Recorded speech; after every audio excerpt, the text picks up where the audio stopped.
moratorium ya untuk dapur MBG. Nah itu yang di moratorium apakah sudah tidak bisa mengajukan pembangunannya lagi, atau misalnya mungkin yang lagi berjalan itu di stop dulu, atau bagaimana? Mungkin boleh tolong dielaborasi lagi Bu. Terima kasih. Boleh. Terima kasih Mas. Jadi kita sekarang ini kan banyak sekali yang mendaftar dan posisinya ada persiapan, ada apa gitu. Nah, saat ini sudah ada sekitar 27 dapur yang sudah 27.000 lebih dapur yang sudah operasional. Kami akan beresin dulu ini. Misalnya di satu kecamatan ini cukup kok 6 saja. Sudah, ya 6 saja. Jadi moratorium. Nah, lalu apakah nanti dibuka? Kalau kemudian setelah kita lihat kurang, baru kita buka lagi pendaftarannya. Jadi kami beresi dulu Mas, beresi dulu. Karena apa?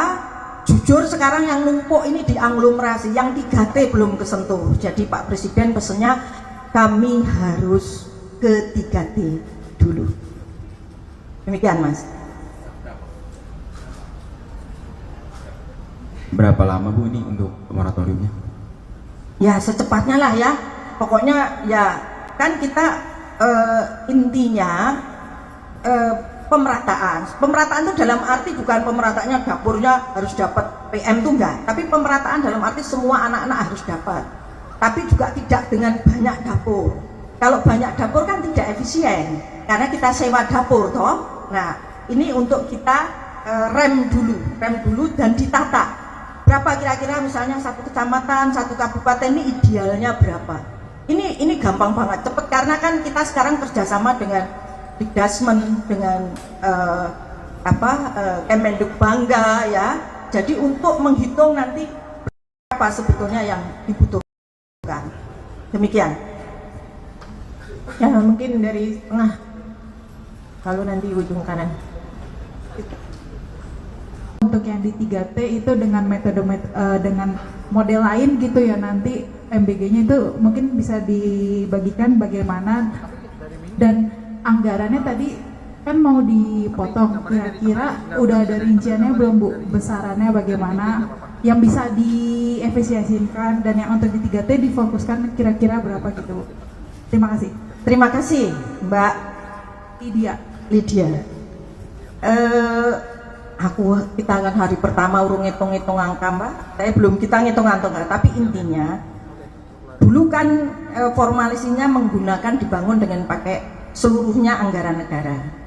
Yang sekarang itu kita coba ada alternatif lain. Misalnya ada CSR BUMN, ada hibah dari negara lain. Itu banyak loh hibah-hibah ini. Bahkan sekarang sudah ada juga beberapa yayasan yang menerima hibah untuk membangun dapur, ya.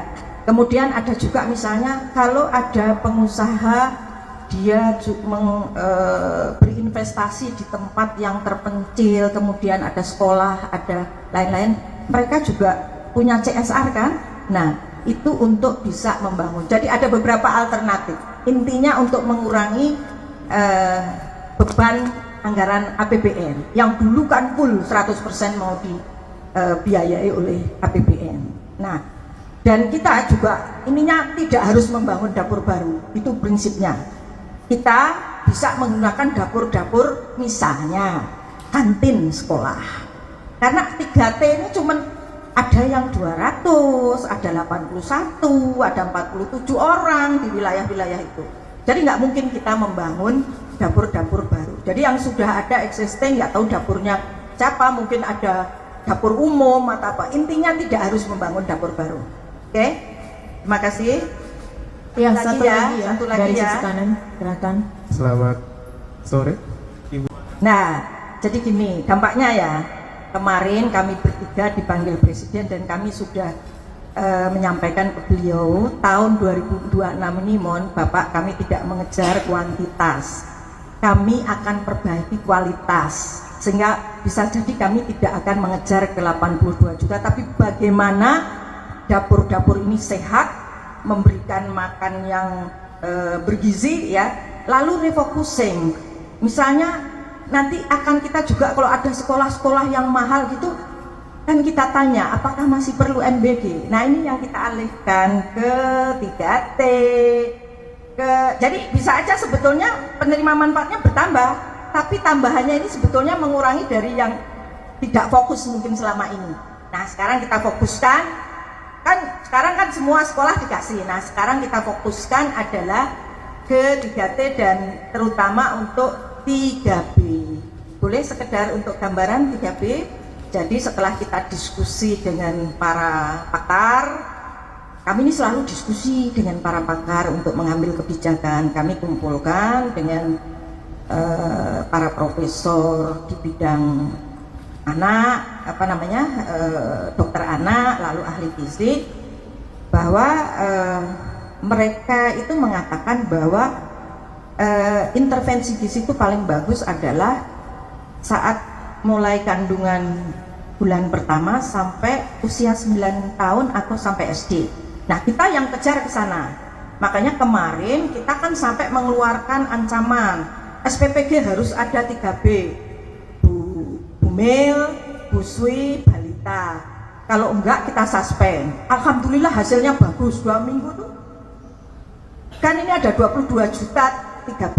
Nah itulah kira-kira ya, pokoknya fokus Mas, biar anggarannya juga fokus ya kan ke sana tercapai. Nah itu. Terus apa lagi?